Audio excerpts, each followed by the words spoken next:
7 p.m. I'd like to start the meeting of the Health and Wellbeing Overview and Scrutiny Committee. I'd like to remind everyone that this meeting is being recorded. Is this being live streamed as well? Yeah. It is being live streamed on the council website. Item 1, apologies for absence. I've received apologies from Councillor Sue Salmons this evening. Also, Councillor Hooling, as Portfolio for Health, is unable to attend the meeting this evening. We have substitute Graham Snell at the end. Any other apologies at all? No? Okay. I was expecting Kim James, so we'll just mark that down as an absence on there. Item 2, the minutes. I move that the minutes of the Health and Wellbeing Overview and Scrutiny held on the 7th of June 2022 to be approved as a correct record. Does any member have any comments on the minutes? No, we'll have that as approved. Item 3, urgent items of business. I've not agreed to any items of urgent business. Does anyone wish to raise any points or on briefing notes?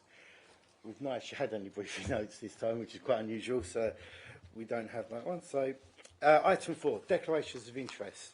Does anyone wish to declare a declaration of interest? No. It's going quite smooth. Item 5, items raised by Health Watch. As I stated, Kim James isn't in attendance, so we're moving on from that to item 6.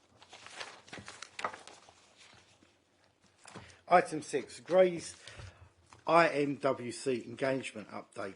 We've got a name change on there, so it's not just the Gray's IMC anymore. I'd like to introduce Tina Starling and Stephen Porter to the committee and ask them to update to be provided.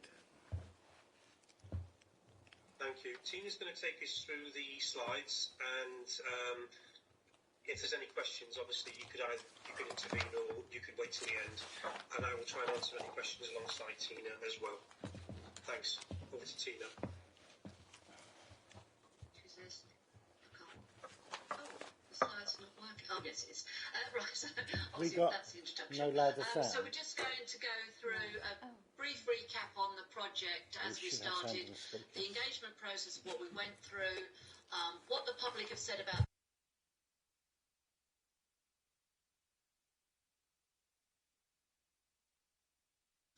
options for the So, can I just pause you for a second? We're just going to try and get the sound to come out the main speaker and not the... Yeah, you're going to share the slides, Tina, yourself, or... Oh, sorry. Oh, gosh, I'm talking away, and I thought I'd... No, they're not up to... And I think that we'll find it easier if you are talking and you can move them around yourself as well. Yeah, that's... Yeah. Might be the best thing to do. All right. Can everyone hear that okay? Just about. Just go back Can to you hear the that? first one. It's got our titles on as well. Yeah. Follow us up afterwards. Yeah. Right, are we all ready? No, the sound won't be recorded, will it? Hang on, bear with me 1 second. Can everybody hear me? Yeah, we're just trying to get the sound to come through the main Right, speakers. okay, no worries. Just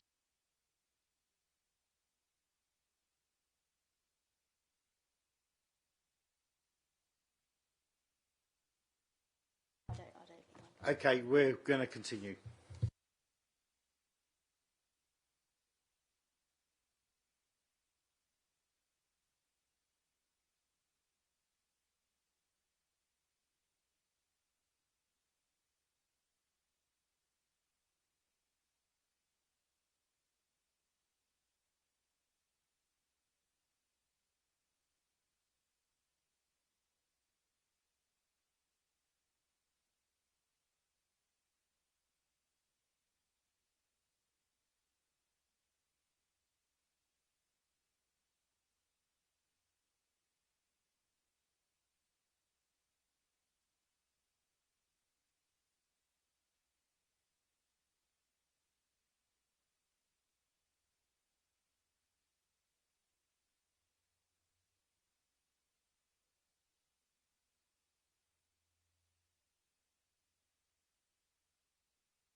I do apologise. We lost internet service. We are back up and running. We're just going to check that. Did you get that? That was just a quote from one of the people that I put up on the screen. Right, if we can just go back to, I believe it was main issues raised.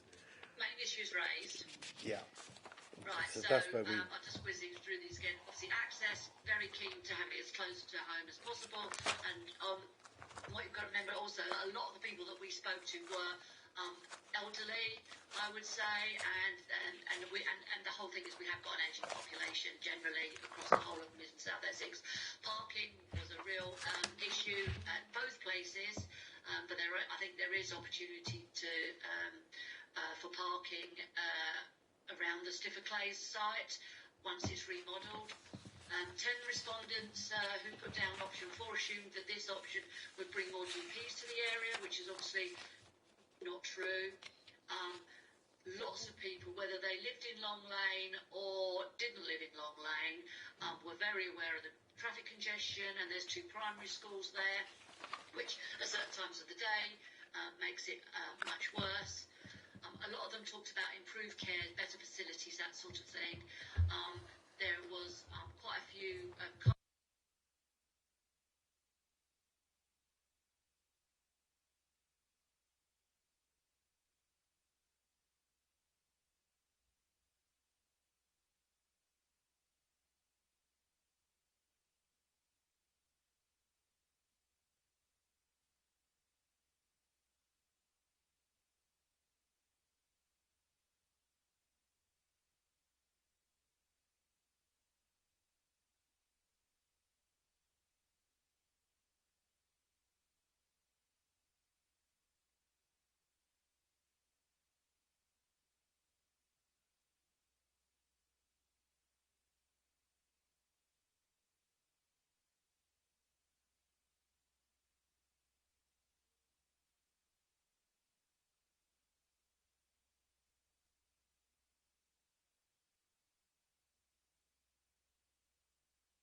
Yes, please.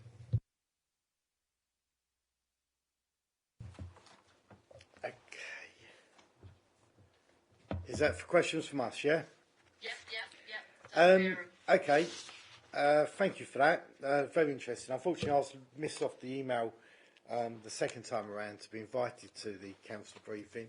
I was on the first invite, but then once it rescheduled, I got left off. But that's by and by.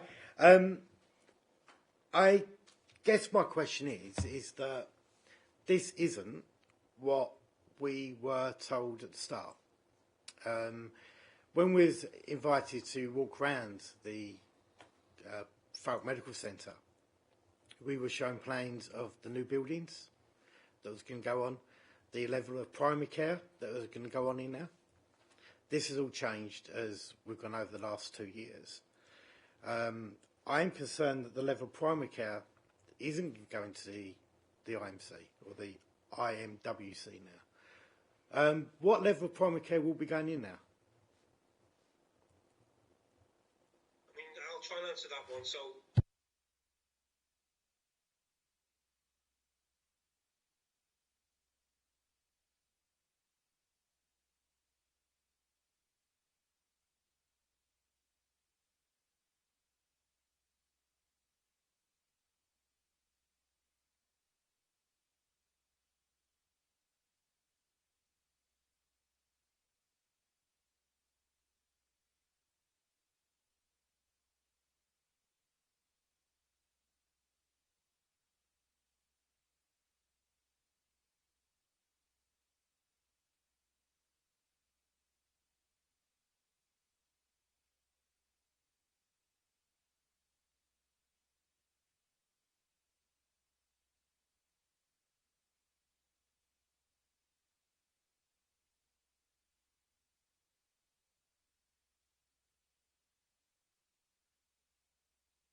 Okay, thank you. I guess your name's been thrown in, Ian. Sorry to drag you on this. What is your belief on this, the primary care side of this? I think we need to be careful on the numbers in this slide pack because it's not a representative sample, it's a very small sample of the total population of the vicinity of the IMC, and it's not necessarily sampled in a representative way. So I think it would be dangerous to conclude a preferred option by counting the numbers. The original model was, as you rightly say, to have IMC as have primary care as part of the IMC. That's not to say that primary care can't operate as part of the IMC network, and it's worth pointing out that as we've moved now to primary care networks, we will be providing a lot more services on for residents in the network area, so in the Grays of Clarity across all primary care sites, rather than simply focusing on single GP practices. where I disagree very slightly with the presentation is around attracting GPs. And I think one of the advantages of having GPs on the IMC site is and it was part of the original vision, as you rightly say, it makes that location a very attractive place for a GP to come and work because they have access to a lot of other services on site. And part of the original vision was about trying to attract the best and the brightest of Thurrock in the context of a primary care workforce shortage. So personally, my preferred option for those reasons would be to have primary care on site. However, that may not be possible and that may not be everyone's preferred option. And we do need to think about primary care in the context of the entire primary care network and not just a single site. Thank you, Ian. Any other questions? Sorry, who was first? I'll do this. We both chose. James, sorry. Thank you. Thank you for the presentation. I have two questions, and I just want it's just to clarify in my mind, based partly on what Ian said. So the first question is around just trying to clear up this issue about is option 4 realistic in terms of fitting all of the services we've been promised will transfer from Allsit to Lodge Lane on that site, along with building a new GP facility as well. And then the second question would be that, as Ian says, the presentation makes it very clear that there isn't increased capacity. There won't be increased capacity in terms of it's not getting another GP surgery. We're just basically option 4 moves it. But as Ian says, there might be sort of benefits about attracting, maybe keeping them. I can't think of the word is retaining them. Would there be openings? Are there openings, that we could be attracting people to? Are we looking for extra doctors in that area anyway? And my third question, sorry, there will be three, is that it's very clear from the consultation that what people really care about is capacity. And so it would be, what are you doing to address that? Thank you.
So my second question was following on from what Ian was saying about, if we do have option 4 where you've got this co-location of GPs and it's much more attractive for GPs to be located there.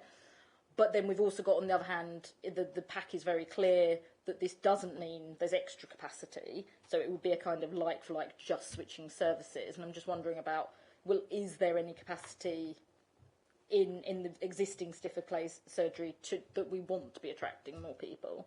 And then my third question was about generally tackling the capacity issue, because that's what's coming through on the consultation really strongly. Yeah.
Sorry to cut in on you. Could we move to the third question? It's just time's running up on this one. Just round this one off then very.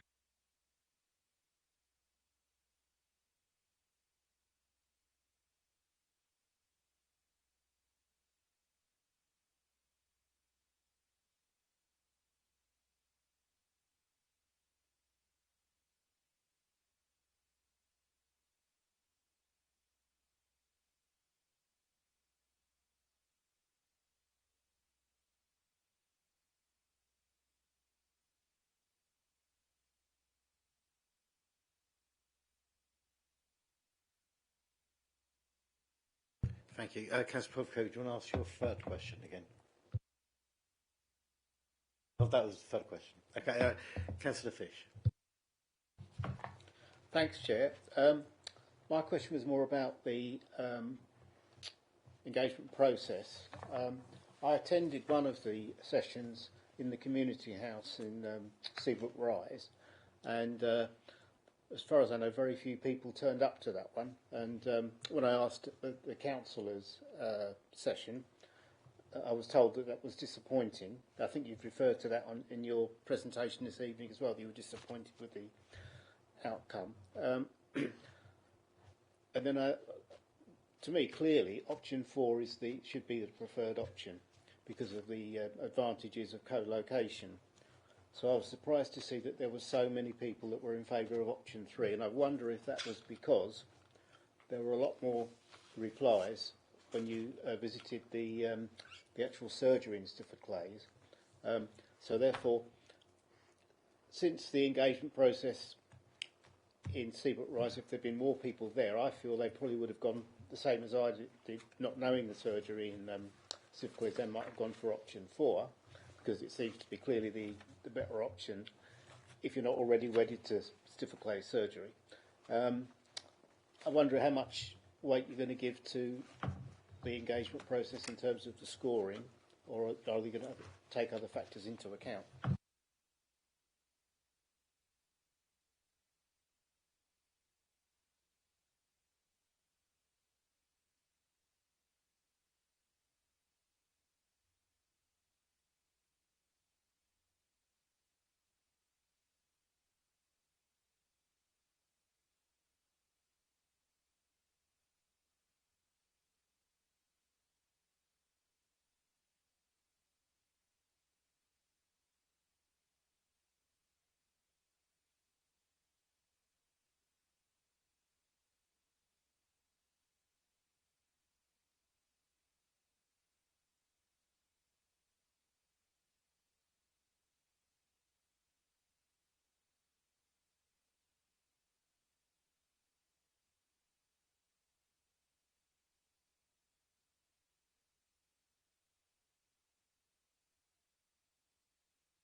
Thank you.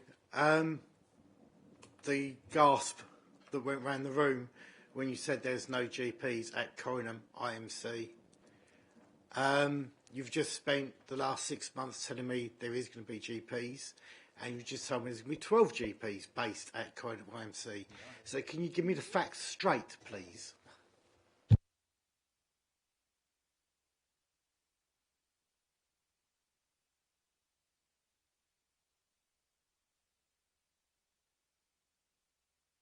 Now, say, Stephen, can you give me a direct answer?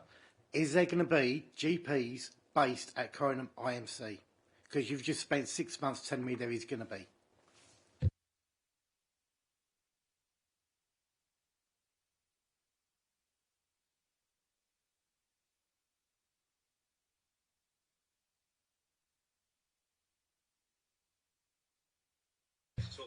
Okay, can you come back to me tomorrow morning by that with an answer, please? Of course we can. We absolutely will do that. I'm just going to move on, sorry, Stephen, because we've got the update on here. The current IMWC is deep cleaning is underway, surfaces moving in next week, currently in the process of organising the official opening. That's great news, fantastic news. It's absolutely terrible news if there's going to be the no 12 GPs in there that you've told us, and the press release went out, I believe, saying that that was going to be happening as well. So I'm rather confused.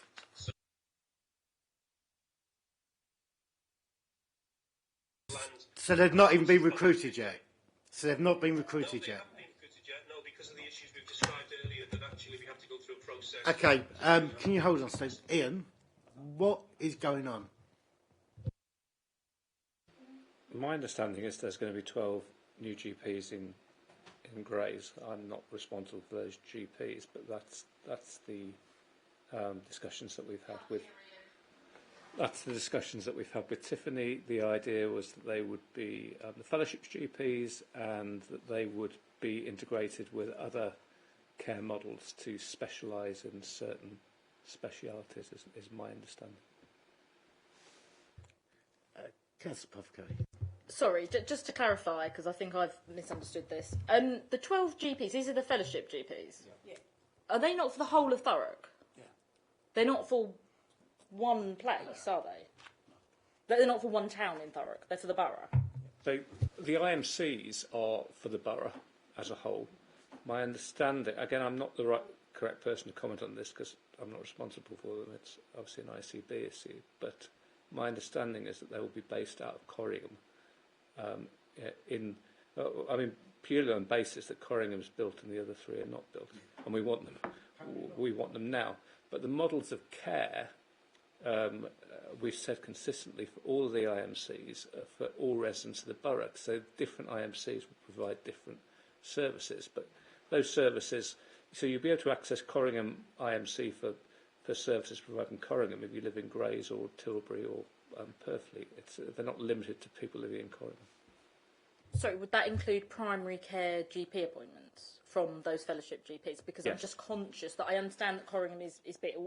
I get that, but my understanding, and it's a while since I looked at the figures, Corringham is not the most underdoctored part of Thurrock, from my understanding. I mean, the entire borough is underdoctored, but you're right, Corringham is less underdoctored than some of the other areas. You have to take into account need in different areas as well. It's not just about bodies, it's about, because if you have a high level of health inequality, then people need more appointments. So we must always factor that in. But the ratio of doctors to need is better in Corringham. But no, those, in terms of the integrated care models, they'd be open to everyone within the borough, and those GPs would be involved in that. Thank you, Ian. Thank you for that. Again, just some clarity on that. If you can come back to me tomorrow regarding the GPs at Corringham, where it's going to work, are they going to be based there or what? Okay. I'll double check. I'll double check that. Clearly, that was googly. I think I'd always thought there were GPs going in there, and Rita would have known Rita as well. She's the site manager. I will clarify absolutely for you and get back to you tomorrow, Councillor. Okay, thank you. Councillor Polly, first.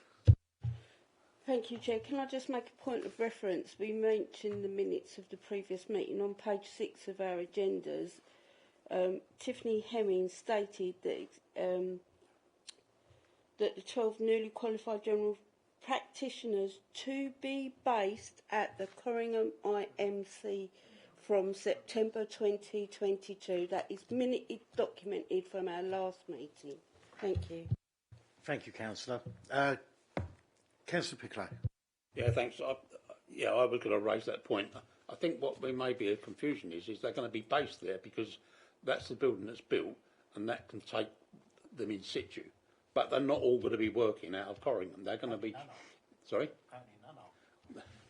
Well, I don't know whether any are or not, but they're not all going to be working out of Corringham. That's where they're going to be based because the building's built and it can facilitate them. But they will be visiting around the other surgeries within the borough or the other districts in the borough to help out where required.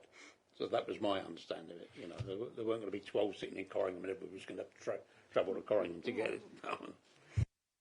Thank you, Councillor. Thank you for that presentation, for the update. It's obviously going to be an item that we're going to be revisiting time and time again.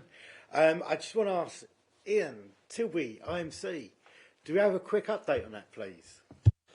So, hot off the press, and Steve and I had a brief email exchange when I got back from my away day about 6:30. So my understanding is that the OBC has been submitted, which I'm absolutely delighted about, as I'm sure you are. There is one very slight caveat, which is that it needs formal approval of the NELFT executive, but it's been submitted with that caveat.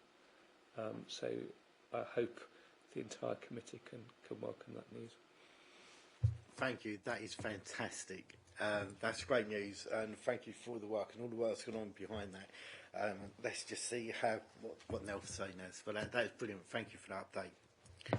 Sorry, Councillor, can I also, I think we ought to thank our colleagues in the NHS as well. I think they've worked equally hard. It's been some quite tough negotiations over the past few weeks, but we've got there. Yeah, I'm very aware that all sides have worked their socks off on bringing this together. And hopefully some of you can get some sleep tonight. Okay, moving on to item 7, community inpatient beds. Can I ask Andy Vowles and James Wilson to present this item, please?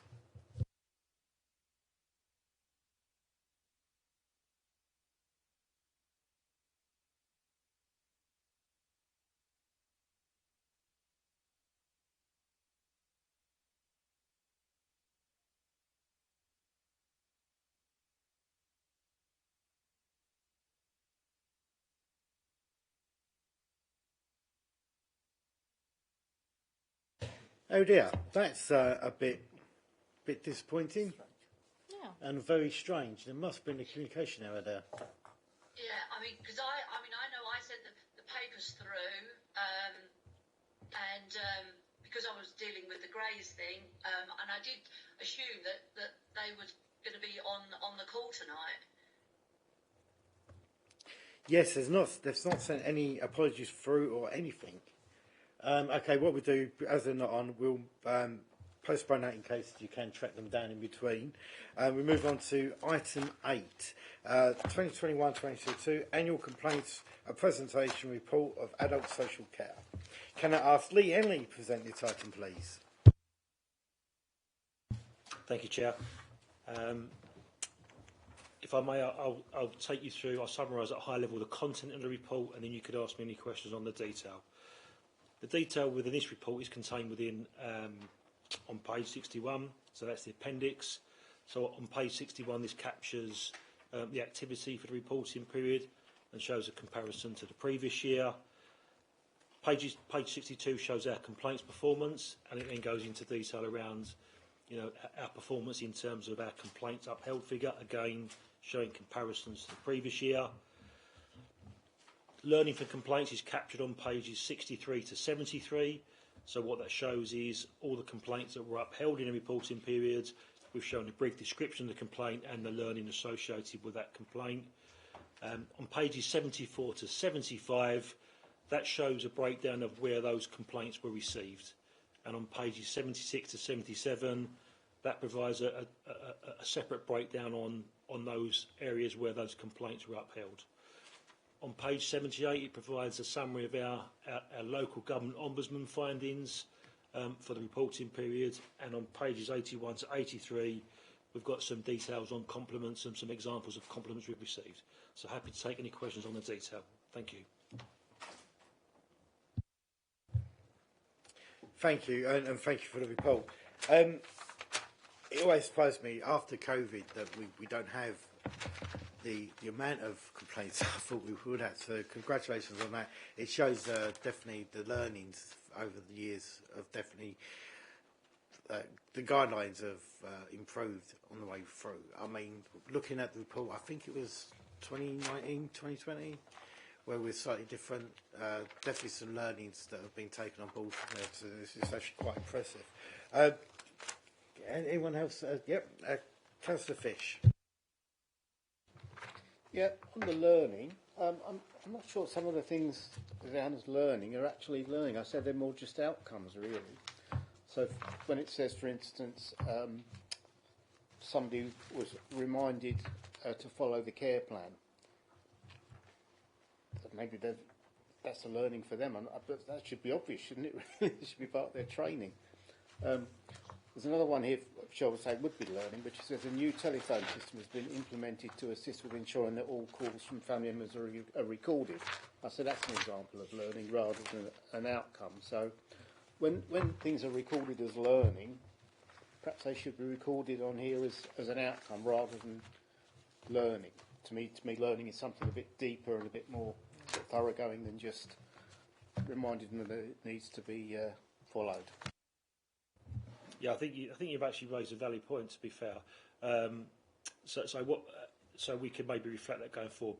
What we've done on so for section 3 on pages 63 to so that just show that's those 29 complaints where as the service area made there was it was upheld, so there was some fault that was identified as part of that complaint. So, but I think you raise a good point in terms of some are outcomes and some are clearly learning. So maybe we can adjust as to how that's structured going forward. Yes, I think the learning is really important, and I'd like it to be something that really does show as a result of this complaint. Learning stroke outcomes. Yeah. Councillor Polly. Thank you. Can I just ask what the complaints? Do we rely on external care providers to have their own complaints procedures and report them back to? I've just noticed that on this report we had 29 complaints, of which Thurrock Care at Homes seem to have 10, which is a third of the complaints. I'm just wondering if that's because we have a better audit trail and we follow up things more detailed. Just a little bit concerned about how we monitor the external carers and how their complaints systems are working. That would be one comment. I also noticed, I would say, we've got them in columns as quality of care, potential safety concerns. The complaint 6 there, that I would have thought was quite a serious complaint, rather than just reminding people that this particular service user had a preference to gender of their carers. I mean, that potentially could have been very significant for that service user. And there was another one where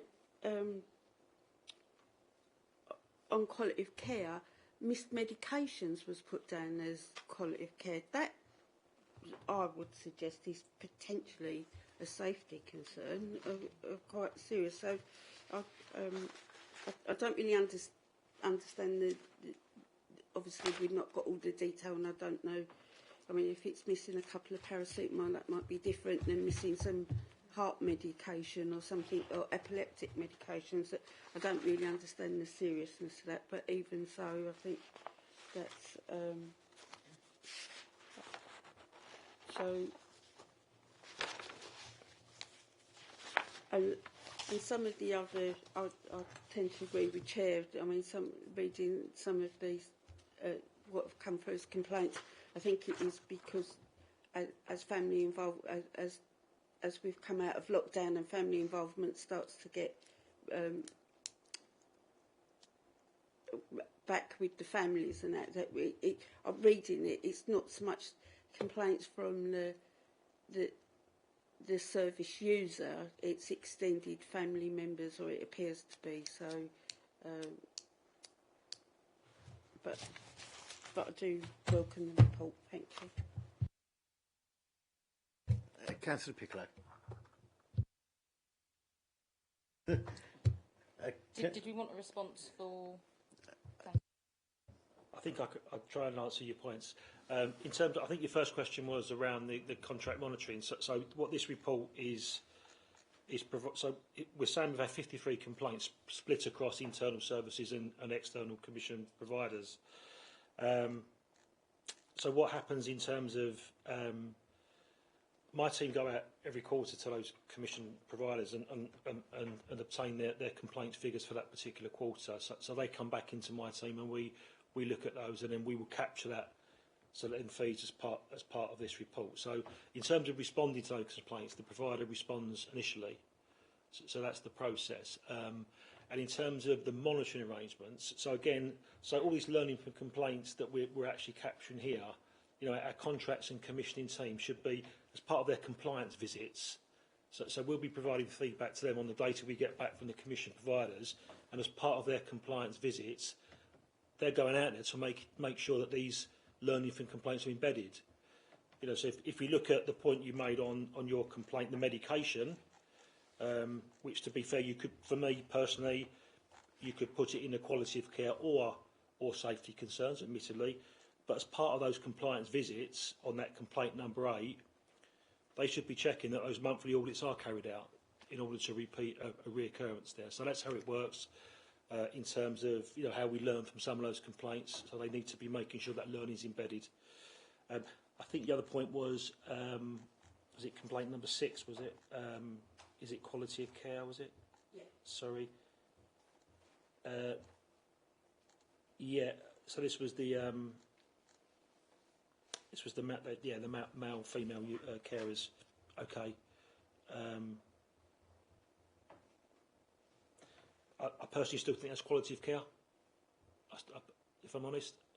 So what we've tried to do here, we've tried to identify the root causes of those 29 upheld complaints and to try and put them into a theme. But take the point, it could be subjective.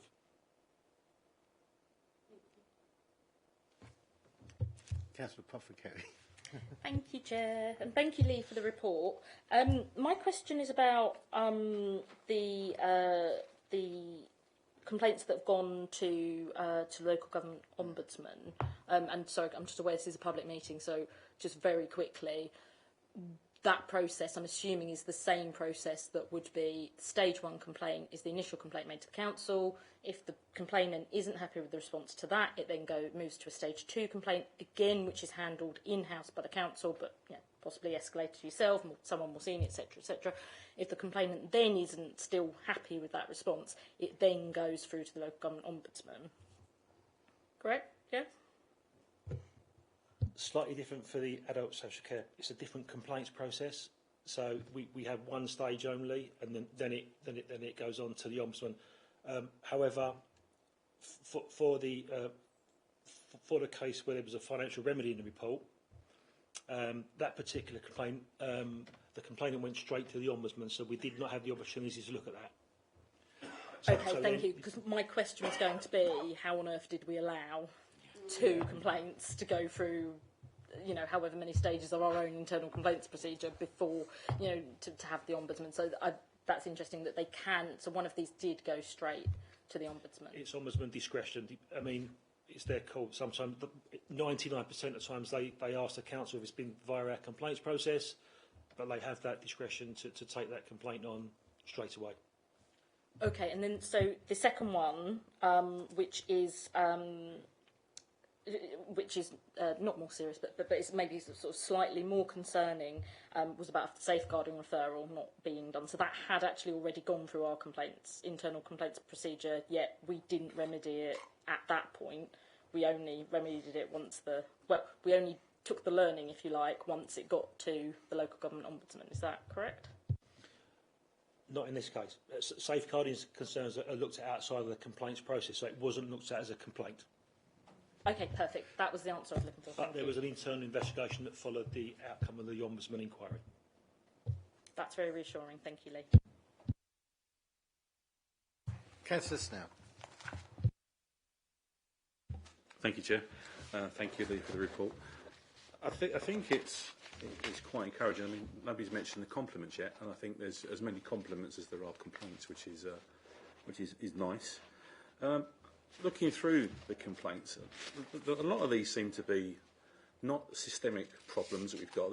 A lot of these are individual errors made by individuals having a bad day, not having a good, whichever.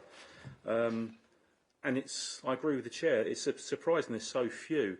I would imagine that with each of these services, we're talking about probably across the range tens of thousands of interactions with Thurrock residents, and I think that it might be sort of maybe helpful is if you could at some point in the future come up with when you go around and you're gathering the complaints. Well, how many interactions have you had in total? Which will give us a much better idea of where we are with this, because whilst each complaint is serious and needs to be dealt with clearly, actually it's quite a low figure, and I think that's to be commended generally across the board for the services that we're talking about here. Thank you. I actually looked at those figures before this committee meeting. So we cared for more than 10,000 individuals, either directly or through commission services, in the last financial year. The majority of those individuals have interventions at least 2 or 3 times a day. So if you multiply, I just multiply 10,000 by 3 by 365, and you get to over 10 million interactions, which is extraordinary. Roger Harris used to say this, and my predecessor and I agree with him. What concerns me more is that the number of complaints are so low on that level of interactions, and actually whether we ought to be thinking about how we could encourage. It concerns me with this client group who are very vulnerable, because as you rightly say, we're not robots, we're humans, and humans do make mistakes every day. We all do. And the important thing is to know about them and learn from them and try and make sure they don't happen again, and certainly make sure that there's nothing systemic that is causing them to happen. And so I guess my plea to the committee, to you as councillors, is where you're aware of residents who are unhappy, then do encourage them to let us know, because if we don't know, and I believe I've got a really strong compliance and brokerage team led by a brilliant officer in Louise Brosnan, who has really good relationships with the care providers, but is equally quite stringent and robust when she needs to be. So we do want to know when things aren't right and aren't going as well as they could, such that we can take the requisite action. So what worries me, and you kind of alluded to it at the start, Chair, that the numbers seem surprisingly low on some of these things. Yeah, it makes a really strong point. And in addition to that, I mean, we're constantly going out of our way to try and promote the awareness of complaints. So 6 months or so ago, we produced posters that went out into every care home that kind of raised the awareness of how to raise a complaint. So, headline figures, complaints are going up, but we're doing all of this stuff as well to promote the awareness, because we think it's a good thing to actually learn from some of this stuff and this feedback. Councillor Piccolo. Yeah, thank you, Chair.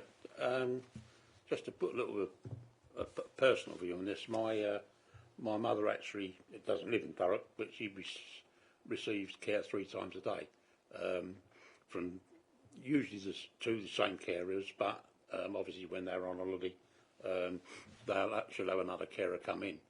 And I have to say, from my own personal experience, on a day-to-day basis, they're exceptional. You don't go into that type of work and get paid that little money and carry on doing it with a smile on your face unless you're dedicated. They quite often will make possibly a mistake one morning or one afternoon or whatever else it is.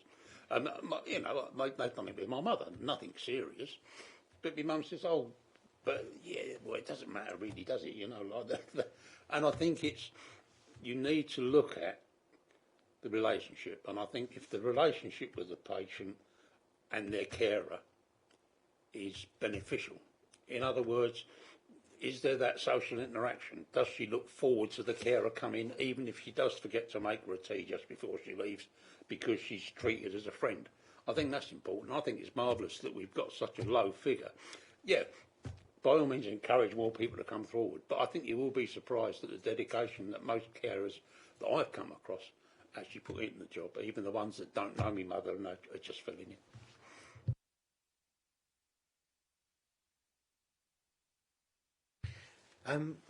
Thank you, Councillor.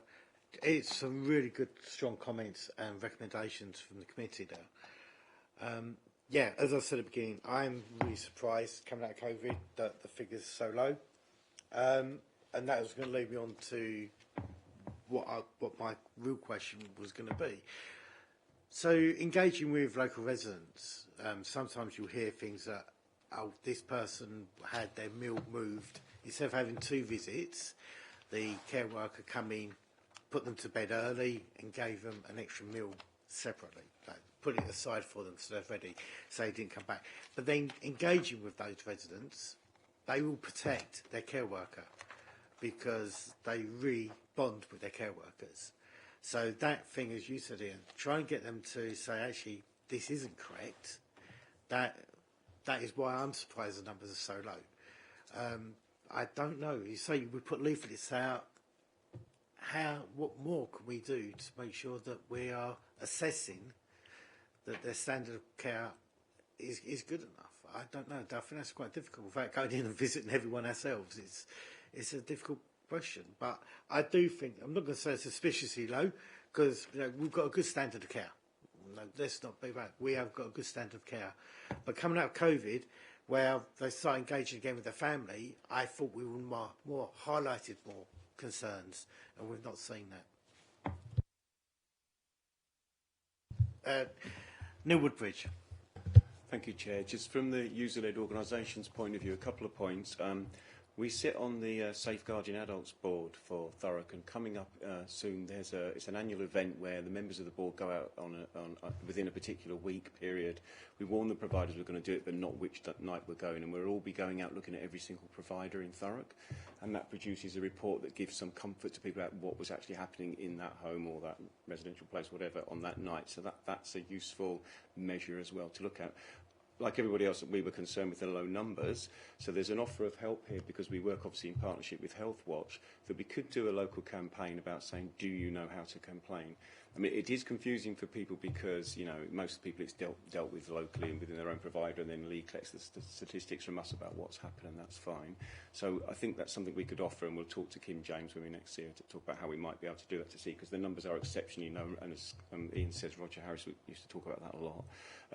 The other question, really, if that's okay, to Lee, is about within those providers, there are CQC providers and there are non-regulated providers, like anyone that's doing day opportunities in the borough. Remember, CQC doesn't regulate that, so we have Louise Brosnan's team come and inspect us. But I wonder if it might be useful to divide them out to have a look if there is any pattern in there. The numbers are so small that's going to be difficult, but it would be good to look at, Lee. And then the other thing was I wondered about the breakdown of protected characteristics within who is complaining, because we get concerned that maybe, and again, assumptions, people with, I guess this is obvious, enduring dementia or people with learning disabilities may be less likely to complain. So we might need to help you make the complaint system even more accessible than it currently is. So if it was possible to break that down in future, say to advise, well, who was this person? And it could be that there's people from different groups that live in our community now that aren't complaining. We might need to look at that and reach out to them. So there's an offer there as well. Thank you, Chair. Thank you. Can I speak to you separately on that? Thank you. Thank you. Is there any more questions at all? No? Thank you for that, and the report is noted. Thank you. And Ian, and Lee, sorry, you can do a runner if you want to. I know you're invited to leave the meeting if you wish.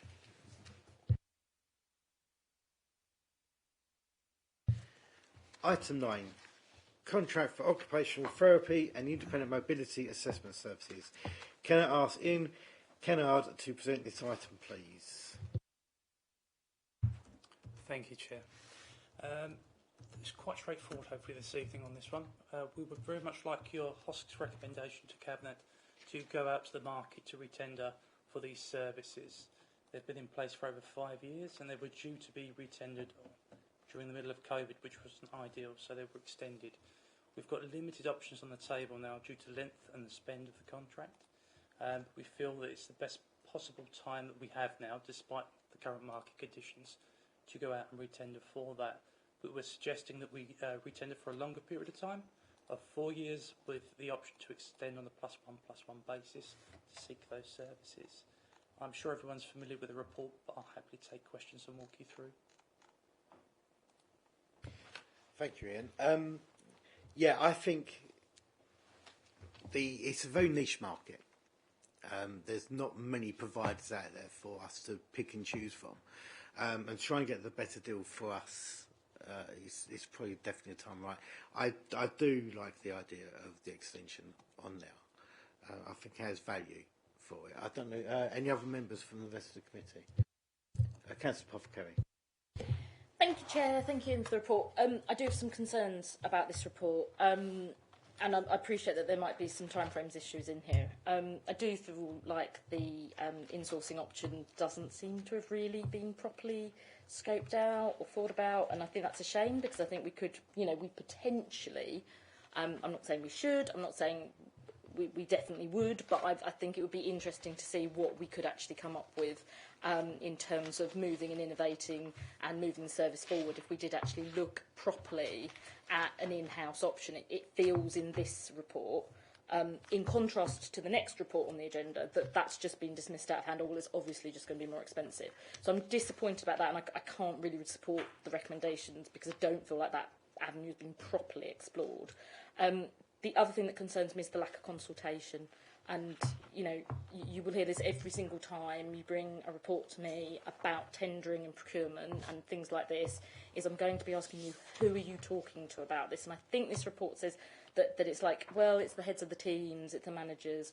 And actually what we need to be doing is talking to the people who use this service. We need to be talking to people like Neil's organisation. We need to be talking to organisations that represent older people in the borough. We need to be talking to all of these organisations, disability organisations, all of these organisations that regularly kind of work with people who may be coming into contact with these services, so we can get a much better picture.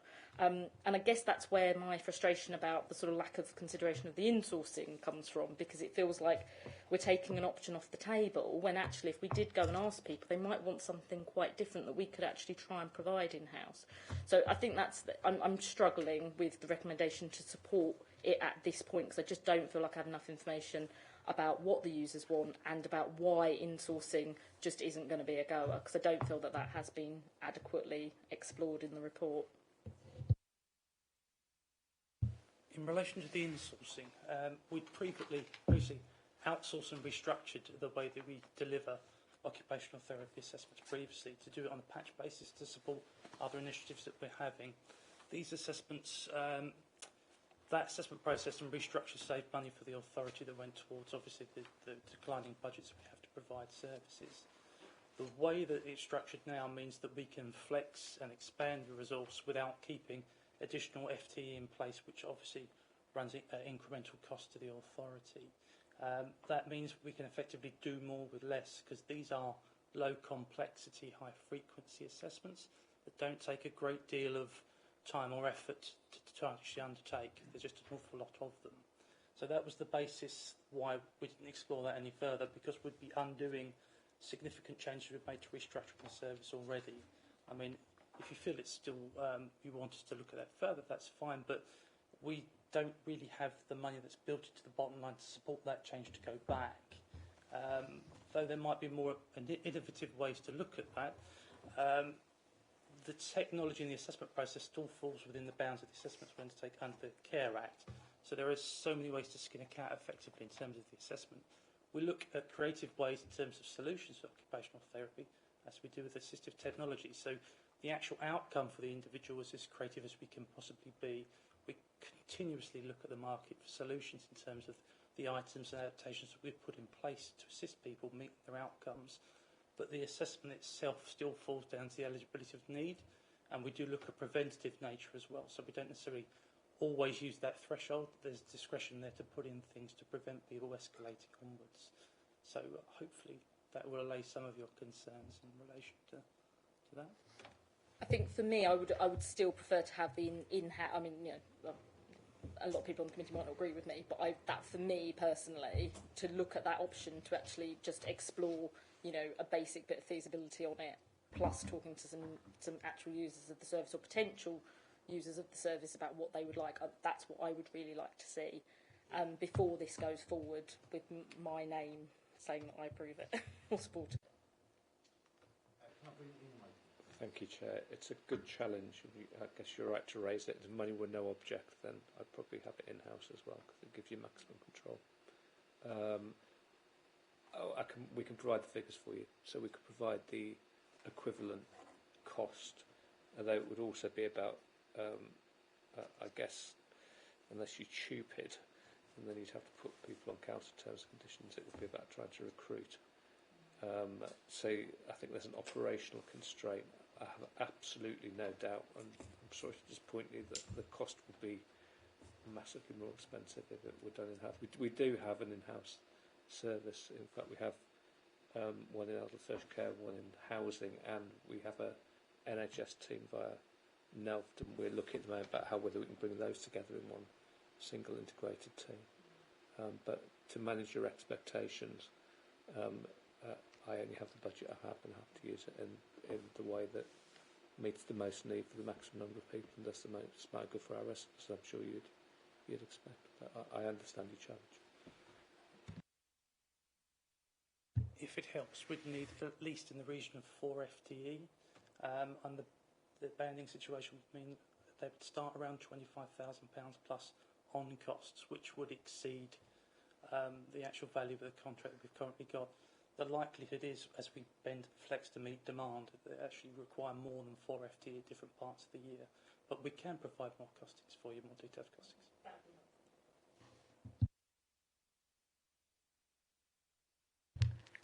Okay, obviously my question, Councillor Pothco, would you be happy to proceed with putting this through from hearing the feedback? Not from my point of view. If the rest of the committee would like to support it, that's fine, but not from me. Thank you. Rest of the committee, Councillor Fish? No, I agree with Councillor Pothco. Councillor Picklow? No, I think I'd accept the report because from what we've been told, sorry, Chair, from what we've been told, it would be cost prohibitive, and I've got no reason to doubt that it would be cost prohibitive. Perhaps one of the questions I could, perhaps if I can ask a question just to clarify that. With the occupational therapists, what's the level of equipment that, I know it's sometimes not very large equipment, but what's the level of equipment costs that will be required to bring it in-house? And how frequently are new pieces of equipment to improve therapy brought onto the market? So the equipment is something slightly different. We have an equipment service within house. This is about the assessment of routine cases, not about equipment. If equipment were needed, then that would then be supplied, but that's not part of this contract. Sorry, I was confused there, so that doesn't supply the question. But I'm happy to trust the officer's report on the cost implications, so I'd support it.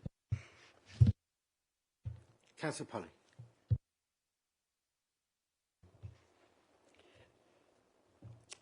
Thank you, Chair. I noticed on page 86 at 3.1 we say that without any subsequent action the result in a significant backlog of OT assessments.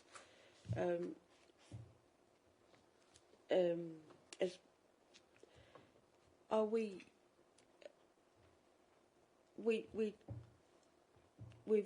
the situation we're in with discharge from hospitals and the waits that we've got for care packages and I know with my day job often people are taken to hospital because they haven't had that assessment or their mobility has changed. So although I agree with the ethos that if there was a bigger budget then maybe in-house would be the better option, but the thought of delaying this report and then not serving our residents by getting their OTs done, that would give me more concern.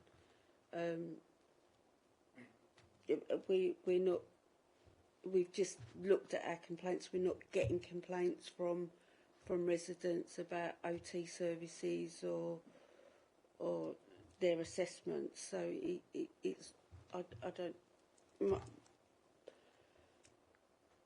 I would be minded to support the recommendation to put it forward as we're already overextended on the contract and we wouldn't want to jeopardise it. Thank you, Councillor. Fair point. And the in-house, of course, it would be ideal. I just think, as you say, the delay that it could cause now. What was the length of this contract was for? What we would be seeking is to go out 4 years with the option to extend on the +1+1. The reasoning behind that is because with inflation and other market pressures we've got in that area, it would be preferable to offer a longer contract to attract more interest. Okay, thank you. Councillor Snell. Thank you, Chair. I just think this is a decision that the council made some time ago. If I heard it incorrectly earlier, this service has already been outsourced. It used to be in-house. It isn't anymore. So that's a decision that's been made a while ago. Obviously for cost reasons, and we all understand the reasons behind that. So I feel absolutely no problems whatsoever in agreeing to the recommendations. Okay, on that note then, I'll move to recommend the report, and thank you for your report, Ian. And do we have any update from, they've not turned up? No. No? Whoops. Okay. Yeah, very good. Okay, so that moves on to item 10. Contract to supply and install, maintain and repair telecare equipment. Can I ask Ian Kennard to present the item, please? Thank you again, Chair. This one is a similar theme to the last one, but we're dealing with assistive technology now. We would like a recommendation to take forward and go to market because, as with the previous contract, it was due for renewal, but obviously COVID was in place, and we faced a great deal of challenges with sourcing the equipment during that period of time in a timely fashion. Again, I'm sure you're familiar with the report. I will obviously take questions and run you through that in more detail, should you would like.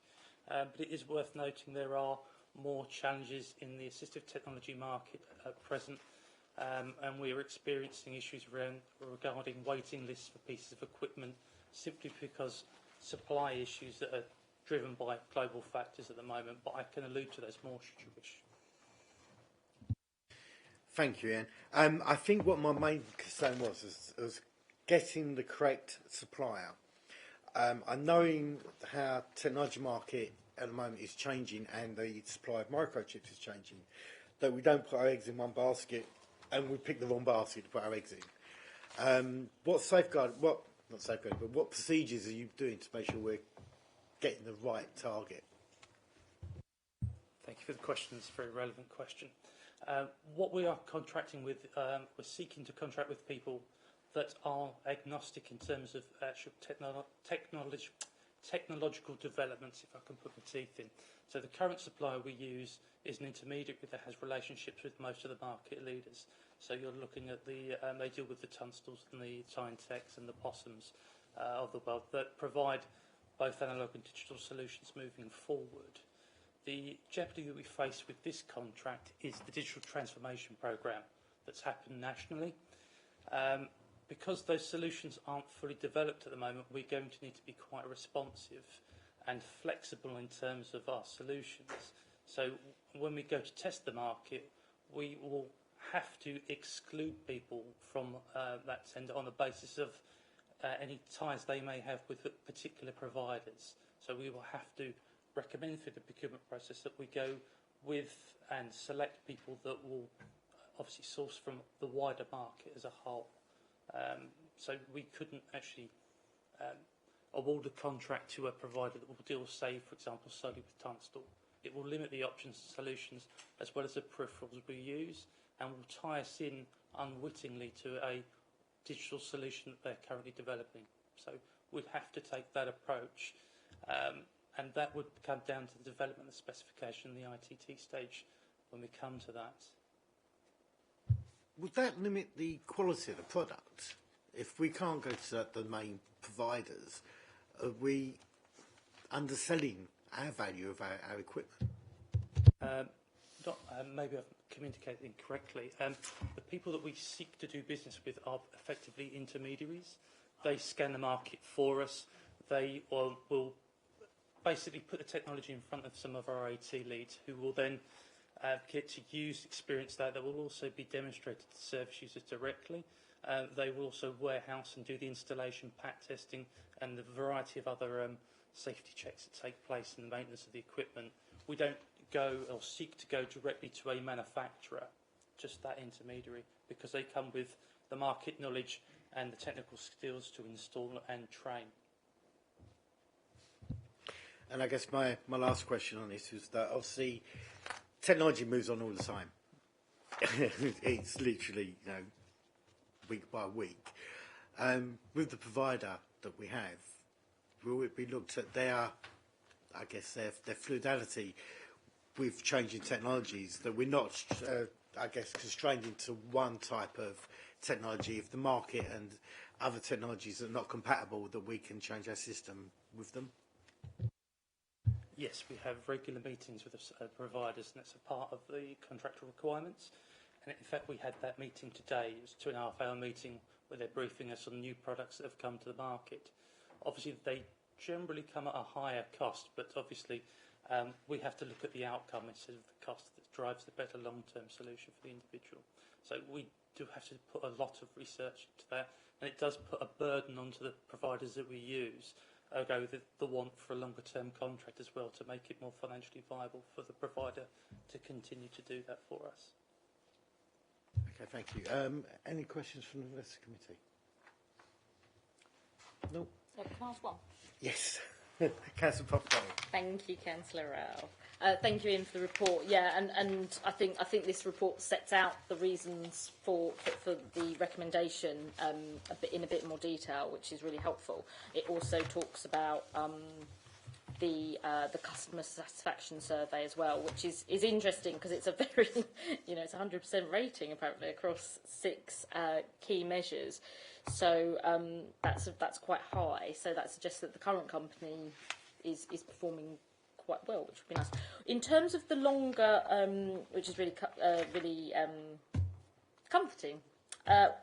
What I would ask is, with the longer contracts, I'm assuming that we have, breakout clauses. We'll have breakout clauses, break clauses set in place if, they turn out to not be able to deliver like we've done with other things we've outsourced. And then my final question would be, how much involvement will users of the service have in that procurement process? Will there be a kind of user panel like there has been with other, that won't be ignored, that we have with other procurement processes, tendering?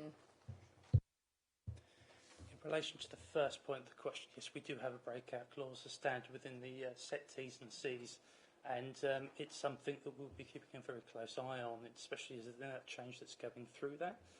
The intention within the ITT stage is to bring service users on board, and what we often found to be more productive is to sit the actual users of the technology in front of the bidders and ask them questions directly.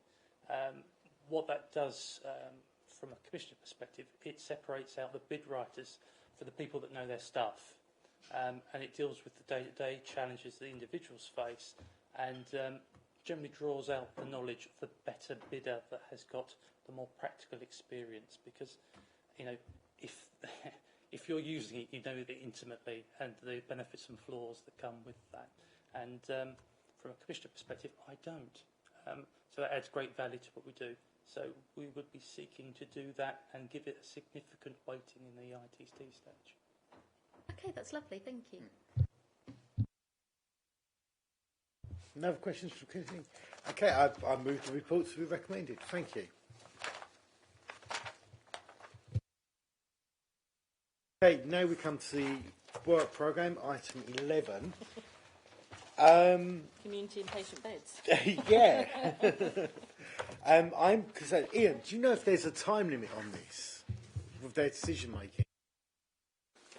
I don't, I'm afraid, off the top of my head. I can look into that and come back to you. I don't know what has gone wrong tonight. It's very unlike Andy to not be reliable. It's something I hold in quite high regard. So I don't know what's happened. I hope he's okay. But can I come back to you probably Monday now, because I'm out tomorrow. Yeah, that's fine. Obviously, I'm just concerned in case it is time sensitive that we may have to reconvene an urgent meeting or something like that to go over this. Apart from the community beds, if that is not to be on there, I think we've got.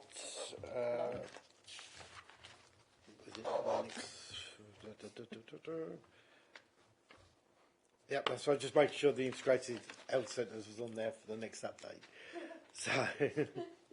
Because with some information, and I will update the rest of the committee on the answers that we will be provided tomorrow regarding the doctors, the GP services. Okay, the time is now 8:30. That concludes the business for the meeting for this evening. I now declare the meeting closed.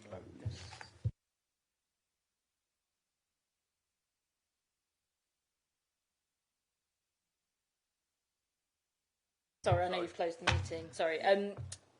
We were wondering about dentists, and if we could have a discussion about dentists, given the information that we found out about Thurrock being the most under-dentisted place in the country, if I can coin a phrase.